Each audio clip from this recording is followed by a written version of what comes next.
They told you to be kind, to give endlessly without hesitation, to forgive without conditions, to wear goodness like armor and believe it would shield you from harm, that it would bring peace, that the world would reward your generosity. You took that to heart. You believed that your kindness was a fortress, a sanctuary no one could penetrate. But now here you stand, drained, unseen, caught in a web spun from your own good intentions. Because kindness, as you have practiced it, was never protection. It was vulnerability, a why, open invitation painted in soft colors. You reached out to save everyone, but instead of gratitude, you found your energy siphoned away. You sought to keep harmony, and they seized control. You offered loyalty, and they took liberties, and you called it virtue. I call it blindness. What you call an open heart, I call an unlocked gate. The world does not operate on goodwill. It runs on influence, on power, on knowing when to hold firm and when to exploit weakness. No saint ever spoke this truth aloud. Your kindness is not treasured. It is scrutinized, tested, and when it shows cracks, exploited. You believe people will treat you as you treat them. They won't. They treat you as you permit. You allow slights under the guise of tolerance. You carry burdens not meant for your shoulders. You silence your instincts to preserve an illusion of peace, and they smell at weakness disguised as warmth. They smile because you have done the work of breaking yourself for them. No coercion needed. You handed it to them freely, all in the name of goodness. But here is the brutal secret. Goodness unbacked by strength is meaningless. A lion that chooses peace is noble. A lamb that offers peace is prey. If you want to help others, first help yourself. Harden your mind. Sharpen your mercy until it's a tool, precise, deliberate, strategic. Without boundaries, kindness is a leash. Those around you are not monsters, they are opportunists. If you keep your defenses down, they will walk in and take everything. That is not betrayal. That is your error. So, what must you do? Become strategic. Be kind but unreadable. Generous but unpredictable. Forgive but never forget the pattern. Watch closely. Remember always, not from bitterness but from wisdom. True power belongs to the one who knows when to stop giving. You don't have to become cruel. You must become wise. There is a shadow side to goodness, not because goodness is evil, but because it is dangerous in the hands of the naive. You believed goodness would save you. It never did. Only strength does. The strongest man in the room isn't the loudest or the fiercest. He is the one who smiles knowingly, who sees manipulation before it arrives, who says no without guilt, who helps when it serves his rise, who forgives when it shapes his future. He is not just good, he is untouchable. That is the man you must become. The world does not need more soft kindness. It needs kindness wielded like a blade, sharp enough to cut but controlled enough to heal. Step back, breathe, and understand. If your kindness costs your dignity, your peace, your time, your strength, it is no longer virtue. It is self-destruction. The world does not remember martyrs. It respects power. Let your kindness be sharp. Let your heart be wise. Let your boundaries be sacred. And when they see you are no longer soft or predictable, they won't call you good anymore. They'll call you something far more dangerous, respected. You think predators announce themselves with snarls and claws. They don't. The most dangerous smile sit beside you, call you kind and pure, while quietly testing your limits. They learn the rhythm of your silence, because silence from a good person is the green light for the wicked. You confuse danger with drama, safety with peace. The worst betrayals don't come from the wicked. They come from those who watched your kindness and used it against you. You think you are making the world better. They know you are making their job easier. They don't have to lie or scheme. You gave them power on a silver platter. You do favors before they ask. You ignore red flags. You speak softly when you should walk away. And what happens? They rewrite the rules. Your kindness becomes expected. Your forgiveness becomes permission. You become their emotional servant. And here's the tragedy. They don't even know they are using you. To them, this is normal. You created this reality. They believe he always helps, always stays, never fights back. They don't see your kindness. They see a pattern, and all patterns are meant to be exploited. So, what is your kindness really costing you? Your time, your energy, your sanity, worse, your identity. You've worn goodness like armor for so long, you don't feel the knife they slipped between your ribs. But I won't tell you to stop being good. I'll tell you to be ruthless with your goodness. There is no power in endless availability. There is no virtue in self-sacrifice. Real power is not in giving blindly. It is in choosing who deserves your gift. Stop giving your time to those who drain it. Stop explaining yourself to those determined to misunderstand. Stop giving your loyalty to black holes. You were never made to be everyone's savior. You were made to be your own king. You want peace. Secure your power first. You want respect. Stop handing out your heart like it's free. You want loyalty. Test theirs before giving yours. If you don't vet, you serve your enemies with a smile and they won't feel guilt. Why would they? You never said no. You never pushed back. You never held the line. You were so busy being good, you forgot to be smart. Here is the shift. Be kind, but make them earn it. Be generous, but measure the return. Be warm, but hold fire in your gaze. Forgive, but never forget the blueprint of betrayal. Let your kindness be a weapon, not a weakness. Let it build your empire, not your ruin. When they realize you're not the man they used to bend, that your smile hides strategy, they will hesitate. They will say you've changed. Good. That means you are no longer predictable. That means your kindness is no longer free. That means you are becoming what the world truly respects. Not a saint, not a savior, not a martyr, but a ruler. And rulers don't bleed for the unworthy. Mercy is the crown jewel of the virtuous. They say only the strong can show mercy. But here is a darker truth. Mercy given to the undeserving is a loaded gun. And you hold the barrel to your own head every time you say, "It's okay," or "I understand," to those who meant to harm you. You do not teach lessons, you teach limits. You reveal that your boundaries are illusions, that you will sacrifice yourself to keep the peace. Ask yourself, how many times have you excused manipulation just to avoid seeming harsh? How many times have you forgiven too soon, hoping to heal what was never meant to be healed? That is not mercy, that is naivety. Mercy without judgment is slow suicide. Empires fall not because they lacked power, but because they gave kindness to the wrong hands. An enemy who fears your wrath thinks twice. One who counts on your mercy sinks the blade deeper with each apology. Don't you see? These people aren't evil in the way you imagine, with horns and fire. They are subtle, polite, apologetic, and unchanged, because they don't fear losing you. You have made yourself too available, too forgiving, too soft, all in the name of goodness. You bleed integrity trying to look noble. Here is what they never told you. Mercy must be rare. Approval must be expensive. Love must be earned. If not, it loses meaning. Mercy is a strategic tool. It is offered after remorse is proven in action, after power is asserted, not before. Because mercy without dominance is weakness, and weakness invites predators. In life, in politics, in power, if you cannot punish, you cannot protect. If you cannot protect, you will be consumed. You were taught mercy makes you good. I say mercy without limb. It makes you pray. So, let me be clear, if someone lies to you once, expose it. If they betray you, withdraw. If they waste your time, revoke access. You decide when mercy is granted. Not guilt, not pressure, not sob stories, and certainly not fear of judgment. Learn to love clearly, not blindly. Forgive precisely, not habitually. This is not cruelty. This is survival. This is justice. When you let a snake bite you and keep feeding it, you're no longer a victim. You're a volunteer. Mercy is beautiful when earned, but when overused, it poisons your peace, your standards, your ambition. You spend years lifting those who want to stay down. You bend for those who wouldn't lift a finger for you.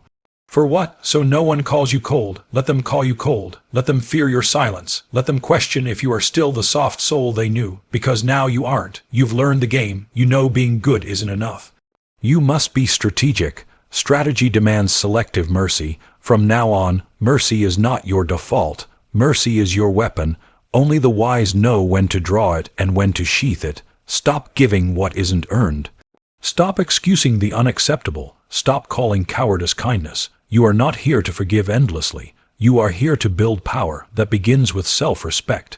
When you stop letting the wrong people enjoy your mercy, you stop being prey and become a force. Let me share a cruel truth. The kind ones are easiest to manipulate not because they're weak, but because they desperately want to believe in goodness. They crave harmony and fairness. In that beautiful dream, they become blind. They give chance after chance to those who only see opportunity. They explain away red flags until the room floods with blood. They think, if I stay good, they will change. But the world does not run on goodness. It runs on leverage, power, and perception.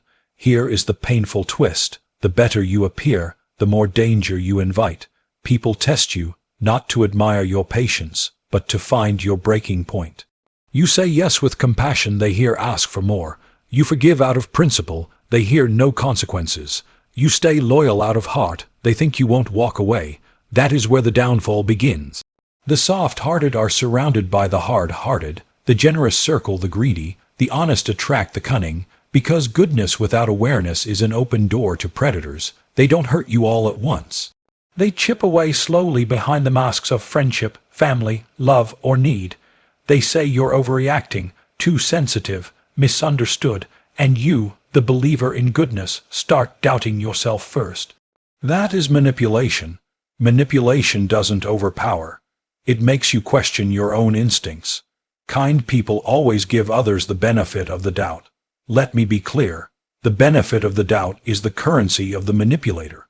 It buys them time, lets them reframe lies, keeps them in your life while draining your spirit, and you hope your goodness will change them. But this isn't a war of morals, it's a war of strategy. Kindness is admirable. But in a ruthless world, it is a vulnerability unless guarded by strength. You must become dangerous, not cruel, not unjust, but able to end the game the moment it turns against you. Let kindness be your choice, not your habit. Let compassion be earned, not exploited. Let your heart be gold, but your spine steel. Learn to identify leeches. Not everyone deserves your empathy. Some deserve distance, others deserve silence. A few deserve the door closing without explanation. Because nothing confuses a manipulator more than a kind person who knows their limits. You owe no loyalty to those who use you, no understanding to those who play you, no endless kindness to those who offer chaos in return. The dark side of goodness isn't just being hurt. It's letting yourself be hurt again and again because you believe you must. No, protect yourself first, because if you fall, there is no goodness left for anyone. From now on, let your kindness come with a warning. This heart is kind but not foolish. This love is deep but not blind. This soul is generous but not yours to drain. When you master that balance, you become untouchable. The world stops playing with you. Manipulators stop circling. Opportunists vanish because your kindness no longer comes cheap. You make it clear you are good but not gullible. That is the kind of good the world respects. That is the kind of good that lasts. Let me leave you with the hardest truth. Goodness without boundaries doesn't just invite evil, it breeds it. You want to see where evil thrives fastest, not in battlefields. Not in shadows, but in soft corners filled with unchecked kindness. In families, friendships, lovers where one side gives endlessly and the other takes without shame. Evil does not enter with a roar. It creeps in through unlocked doors left open by understanding. It grows in silence from those too afraid to offend. It flourishes in kindness offered at the cost of self-respect. Think of how many monsters are born, not from cruelty, but from tolerance. How many manipulators thrive because no one ever said enough. How many abusers rule because the kind forgive too fast.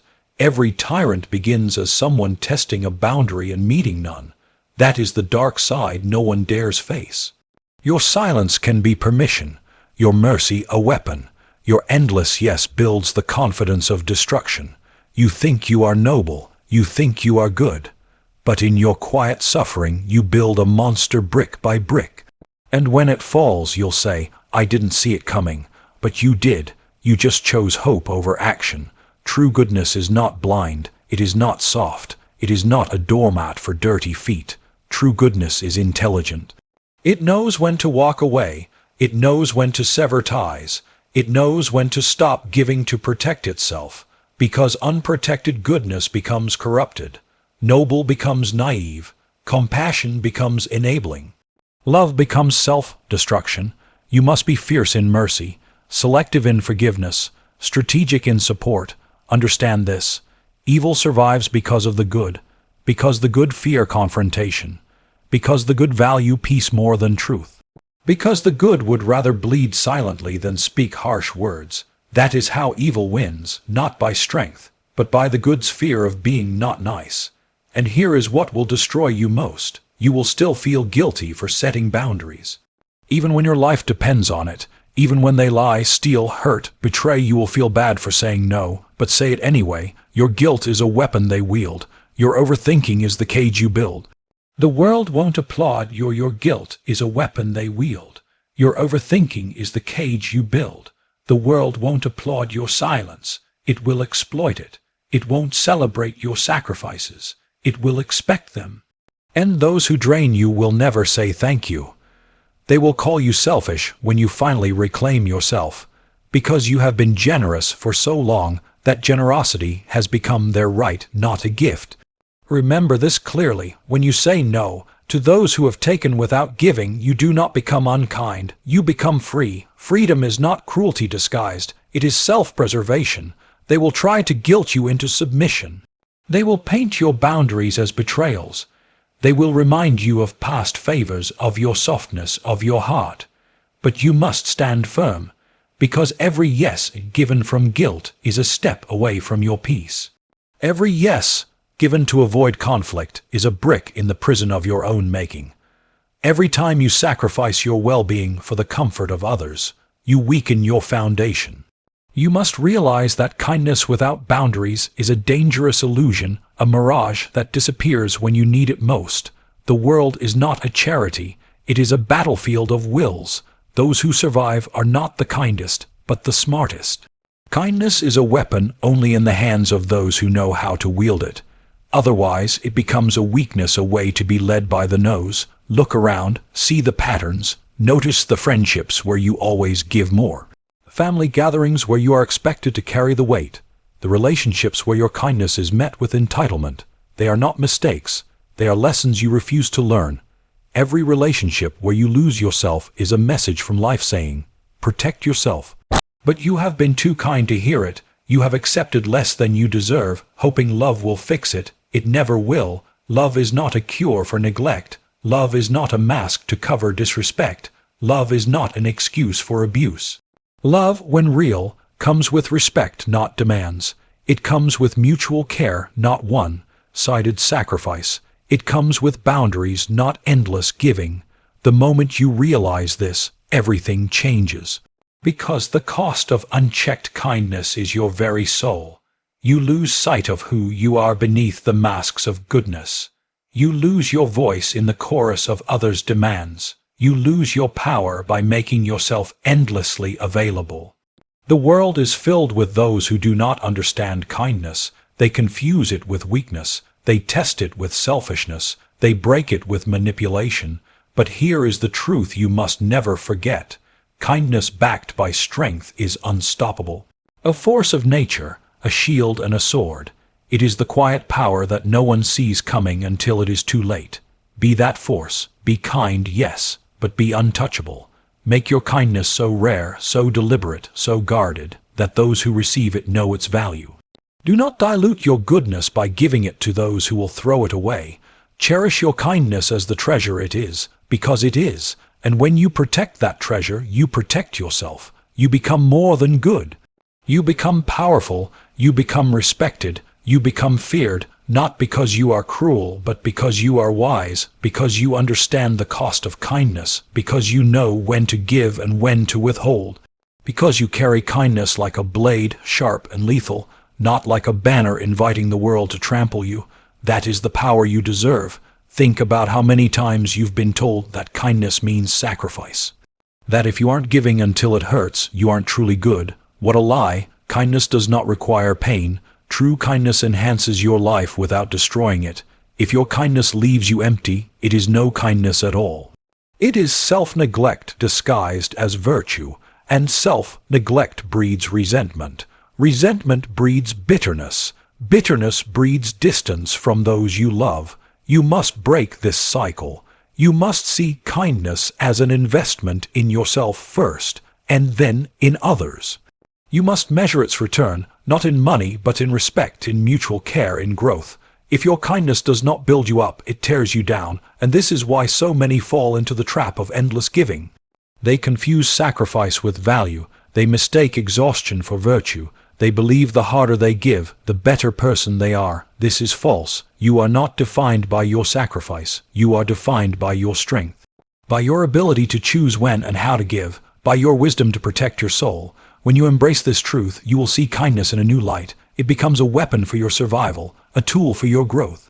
A beacon that attracts the right people, not the opportunists, because real kindness is not about losing yourself. It is about finding yourself and then inviting others in.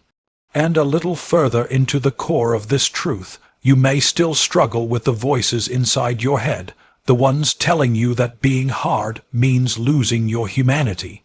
That setting boundaries means you are selfish. That saying no makes you cold. I tell you, those voices lie. Humanity is not measured by how much you suffer. It is measured by how deeply you love and how fiercely you protect that love. Selfishness is not setting boundaries. Selfishness is letting others take from you endlessly without resistance. No one admires a martyr, only the martyr themselves. Your worth is not in what you give, but in who you are. And who you are is more than someone who simply says yes. You are someone who says yes when it matters, and says no when it must be said.